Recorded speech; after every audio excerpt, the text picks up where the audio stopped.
Hello everyone मु आपण मानक स्वागत करुच्ची आपणकर प्रिय यूट्यूब चैनल स्मार्ट ओडिया को।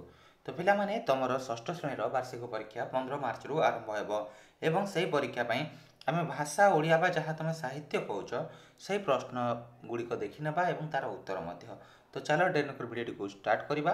ता पूर्व तुम समस्त को गोटे मात्र मोर अनुरोध जे पिला माने जदि चैनल को नुआ आसीछ ना चैनल को सब्सक्राइब करिक रख कहीं ना तुम मानकर सबु एग्जाम पई वीडियो गुडी को हम चैनल रे अपलोड हेबो। तो निहाती चैनल को सब्सक्राइब करने सहित पाखर घंटी चिन्ह को दबाइबा को जमारू भूलबनी। तो चलो वीडियो को स्टार्ट करवा। वीडियो को लास्ट जाए देख पिला माने है एठे तुम तुम ना लिख एट रोल नंबर एठे विभाग एठे तारीख और एठे विद्यालय नाम लिख सहित एठे ब्लॉक और एठे जिलार नाम लिख।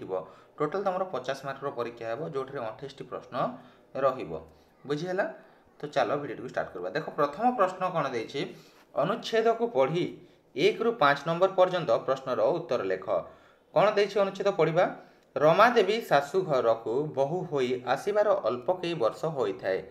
देहरे भरपूर सुना गहना थाए। गांधीजी महिला मानक परामर्श देले जे सेमाने देशर स्वराज्य पाई काम करंतु।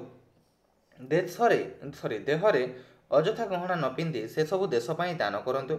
रमादेवी गांधी डाकरारे सबुतक गहना सत्याग्रह आंदोलन पाई दान करदेले। मोटा खदड़ शाढ़ी पिंधिले। सारा जीवन जाति अजाति छुआ अछुआ बड़ सानर भेदभाव दूर कले। अंधविश्वास कुसंस्कार हटाइबा पाई प्रचार कले। रमादेवी भितर सच्चोटपणिया निष्ठापरता अन्य पाई दरद और स्वदेशी भावना से छोट बेलू ही विकास लाभ करिथिला पिला माने। तो देख ये थिला हमर जो पैराग्राफ यहाको नै प्रथम प्रश्न रही एठारे केउ महिषी महिला कथा कहा जायछि। तो पिला माने यार उत्तर हेबो कोन रमादेवी। यार उत्तर कौन हम रमादेवी बुझीगला। तापर पिला माने गांधीजी महिला मानकु क्यों सब परामर्श देउथिले कौ सब परामर्श देउथिले जे एठे देखो पैराग्राफ रे मु तुमको आंसर देखाई दउची। गांधीजी महिला मानकु परामर्श देले जे से माने देशर स्वराज्य पई काम करंतु। देहरे अजथा गहना न पिंधि से सब देश पई दान करंतु। एथिरु ए जाय हबो यार आंसर बुझीगला। तापर पिला माने रमादेवी कहीं निजर गहना सबू दान कर देथिले। तो पिला माने कौन पे दान करथिले एटा लिखिबा हम कौन लिखिबा ना रमादेवी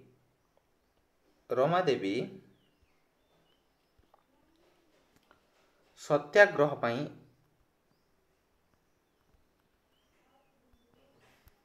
सत्याग्रह आंदोलन पाई हैला सत्याग्रह आंदोलन पाई जहाँ भी लिखुची देख न शुण आंदोलन पाई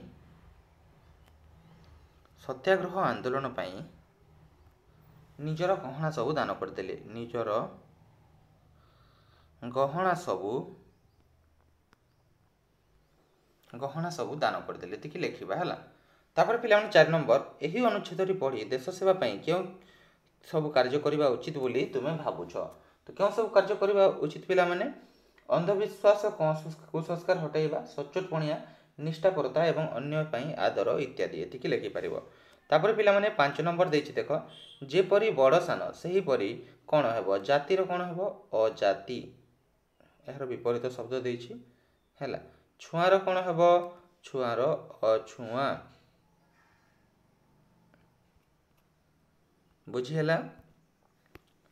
तापर पिला माने 6 नंबर प्रश्न को दिबा कौन देछि पद्य को पढ़ी 6 रु 10 नंबर पर्यंत प्रश्नर उत्तर लेख। कौन रही बैन बुढ़ार चाष कालिया कसरा दुई बलदरे चाष काम 12 मास धान आखु मुग बिरी बिलरे फलाए सुनार फसल हाड़ भंगा श्रम करी चाषीटीर नाम कौन एठारे बोली कि पचारिछि। तो चाषीटीर नाम कौन पिला माने बैन कौन बैन बुझीगला। तापर 7 नंबर चाष काम 12 मास बोली कहीं कुहा जाइछि।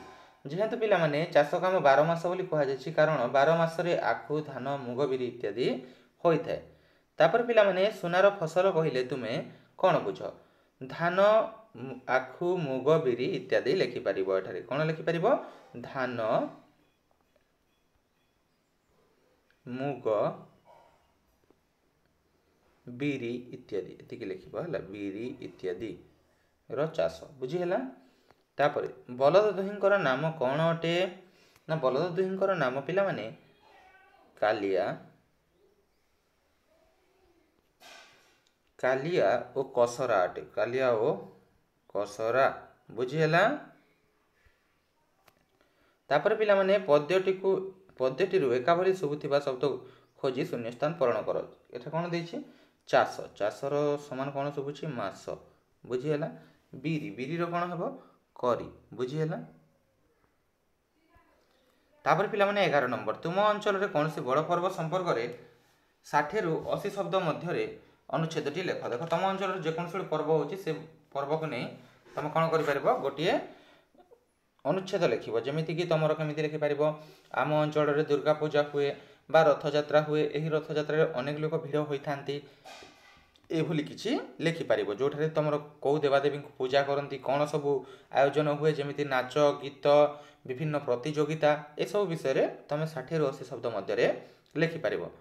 ତାପରେ ପିଲାମାନେ 12 ନମ୍ବର, ବନ୍ଧନୀ ମଧ୍ୟରୁ ସୂଚାଯାଉଥିବା ସୂଚନାଗୁଡ଼ିକ ବ୍ୟବହାର କରି ତୁମ ବିଦ୍ୟାଳୟ ସୁନ୍ଦର ରଖିବା ନିମନ୍ତେ କ'ଣ କରିବା ଦରକାର ତାହା ଲେଖି ଚିଠି ସମ୍ପୂର୍ଣ୍ଣ କର। ଏଠାରେ ଦେଖ, ସୂଚନା, ବିଦ୍ୟାଳୟର ନାମ, ପରିଚ୍ଛନ୍ନତା ଏସବୁ ଲେଖା ହେଇଛି। ବୁଝିହେଲା। ତ ଏଠାରେ କ'ଣ ଲେଖିବ? ପ୍ରିୟ ସାଙ୍ଗ। ଏଠାରେ ତୁମ ସାଙ୍ଗର ନାମ ଲେଖିବ। ସ୍ଥାନ, ତୁମ ଯେଉଁ ସ୍କୁଲ ଯେଉଁ ଗାଁର ନାଁ ଲେଖିବ। ଏଠାରେ ତାରିଖ ଲେଖିବ। ତାପରେ ଏଠାରେ ମୋର କ'ଣ ଲେଖିବ? ଏଠାରେ କ'ଣ ଲେଖିବ ପିଲାମାନେ? ଏଠାରେ ତୁମେ ତୁମର ମୋର ସ୍ନେହ ନେବୁ, ଗୁରୁଜନମାନଙ୍କୁ ମୋର ପ୍ରଣାମ ଜଣାଇ ଦେବୁ, ଆଶା କରେ ଭଲରେ ଥିବୁ, ଏତିକି ଲେଖିବ ଏଠାରେ।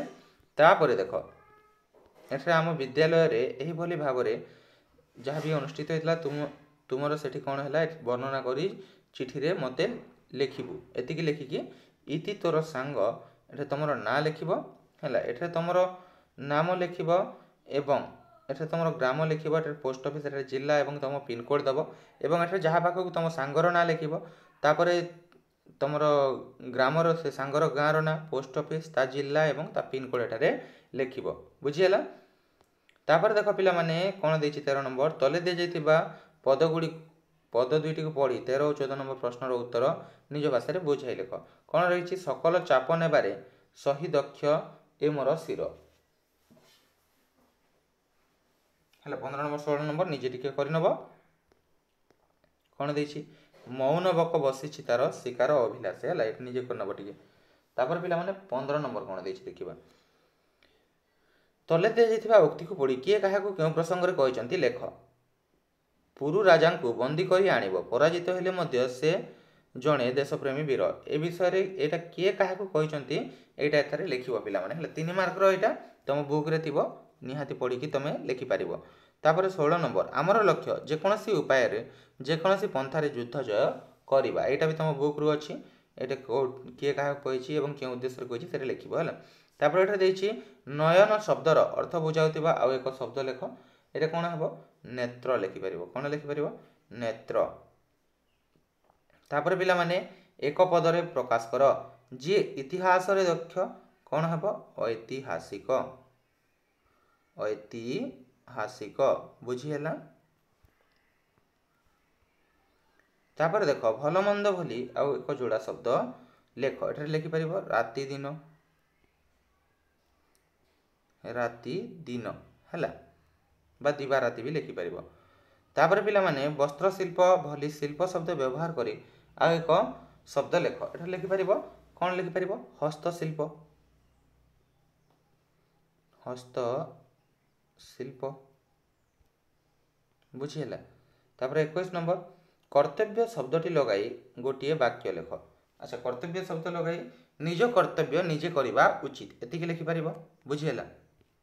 ତାପରେ ପିଲାମାନେ 22 ନମ୍ବର, ତଳେ ଦିଆଯାଇଥିବା ବାକ୍ୟଟିକୁ ନେଇ ପ୍ରଶ୍ନଟିଏ ପ୍ରସ୍ତୁତି କରି ଲେଖ। ମୋ ବିଦ୍ୟାଳୟର ନାମ ଶ୍ରୀରାମଚନ୍ଦ୍ର ଉଚ୍ଚ ପ୍ରାଥମିକ ବିଦ୍ୟାଳୟ। ହେଲା, ତ ଏଠି ଲେଖିପାରିବ ତୁମ ବିଦ୍ୟାଳୟର ନାମ କ'ଣ? ତୁମ ବିଦ୍ୟାଳୟର ନାମ କ'ଣ? ତୁମ ବିଦ୍ୟାଳୟର ନାମ କ'ଣ? ବୁଝିହେଲା। ଏଇଟା ହେଲା ପ୍ରଶ୍ନ, ଯାହାର ଉତ୍ତର କି ସେଇଟା ହେବ ମୋ ବିଦ୍ୟାଳୟର ନାମ ଶ୍ରୀରାମଚନ୍ଦ୍ର ଉଚ୍ଚ ପ୍ରାଥମିକ ବିଦ୍ୟାଳୟ। ତ ଏଇଟା ପ୍ରଶ୍ନରେ ଲେଖିବାକୁ କହିଛି। ତାପରେ 23 ନମ୍ବର, ତଳେ ଦିଆଯାଇଥିବା ବାକ୍ୟରେ ରେଖାଙ୍କିତ ପଦକୁ ବହୁ ବଚନରେ ପରିଣତ କରି ବାକ୍ୟଟିକୁ ଆଉ ଥରେ ଲେଖ। ଏଠାରେ ଦେଇଛି ମୁଁ ଗତକାଲି ପୁରୀ ଯାଇଥିଲି। ଏଠାରେ ମୁଁ ଜାଗାରେ ଆମେ କ'ଣ ଲେଖିବା?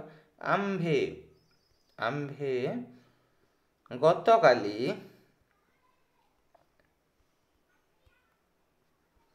ଗତକାଲି ପୁରୀ ଯାଇଥିଲୁ। ପୁରୀ ଯାଇଥିଲୁ ହେଲା, ଯାଇଥିଲୁ ଲେଖିବ। ବୁଝିହେଲା ନା।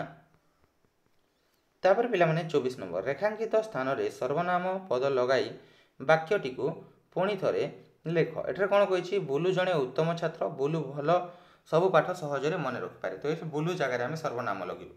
ବୁଲୁ ଜଣେ ଉତ୍ତମ ଛାତ୍ର। ଏ ବୁଲୁ ଜାଗାରେ ଆମେ କ'ଣ ଲେଖିବା? ବୁଲୁ ନ ଲେଖିକି ସେ ସବୁ ପାଠ ସହଜରେ ମନେ ରଖିପାରେ, ଏତିକି ଲେଖିବ ହେଲା। ଖାଲି ବୁଲୁ ଜାଗାରେ, ଏ ବୁଲୁ ଜାଗାରେ ସେ ଲେଖିବା। ବୁଝିପାରିଲ? ତାପରେ ପିଲାମାନେ 25 ନମ୍ବର ଯେପରି ନିର୍ମାଣରୁ ନିର୍ମିତ ସେହିପରି ତଳେ ଦିଆଯାଇଥିବା ଶବ୍ଦରୁ କ'ଣ ହେବ ଲେଖ। ନିର୍ମାଣରୁ ନିର୍ମିତ ସେମିତି କ'ଣ ହେବ? ଲିଖନ ଅଛି, ଲିଖନରୁ କ'ଣ ହେବ? ଲିଖିତ। ବୁଝିହେଲା?